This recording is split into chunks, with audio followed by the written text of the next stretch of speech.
ಮಾನ್ವಿ ತಾಲೂಕಿನಲ್ಲಿ ಧಾರಾಕಾರ ಮಳೆಯಿಂದ ಬೆಳೆಹಾನಿ, ರೈತರಿಗೆ ಪರಿಹಾರ ನೀಡುವಂತೆ ಒತ್ತಾಯ. ರಾಯಚೂರು ಜಿಲ್ಲೆಯ ಮಾನ್ವಿ ತಾಲೂಕಿನ ಹಿರೇಕೊಟ್ನೆಕಲ್, ಪೊತ್ನಾಳ್, ಜೀನೂರು, ತಡಕಲ್ ಸೇರಿದಂತೆ ಹಲವೆಡೆ ಧಾರಾಕಾರ ಮಳೆಯಿಂದ ಹತ್ತಿ ಮತ್ತು ಜೋಳದ ಬೆಳೆಗಳು ಹಾನಿಗೊಳಗಾಗಿವೆ. ಈ ಹಿನ್ನೆಲೆಯಲ್ಲಿ ಮಾಜಿ ಶಾಸಕ ರಾಜ ವೆಂಕಟಪ್ಪ ನಾಯಕ ಗ್ರಾಮಗಳನ್ನು ಭೇಟಿ ನೀಡಿ ಪರಿಶೀಲನೆಯನ್ನು ನಡೆಸಿದ್ದಾರೆ.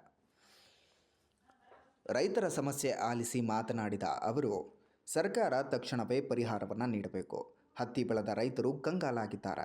ಆದರೆ ನಿಮ್ಮ ಜೊತೆ ನಾನಿದ್ದೇನೆ, ಭಯಪಡುವ ಅಗತ್ಯವಿಲ್ಲ ಅಂತ ಭರವಸೆ ನೀಡಿದ್ದಾರೆ.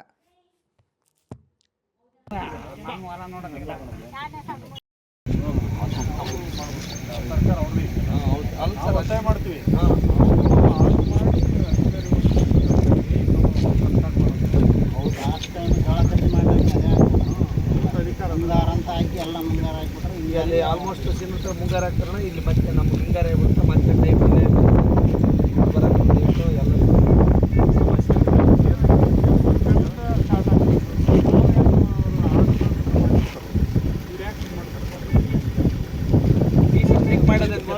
ತಾಲೂಕಿಗೆ ಬೇರೆ ಮಾನ್ಯತಾರೆ.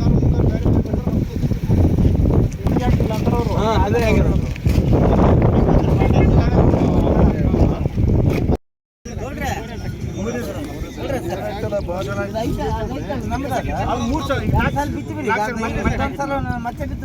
ಮತ್ತೆ ಮಳೆ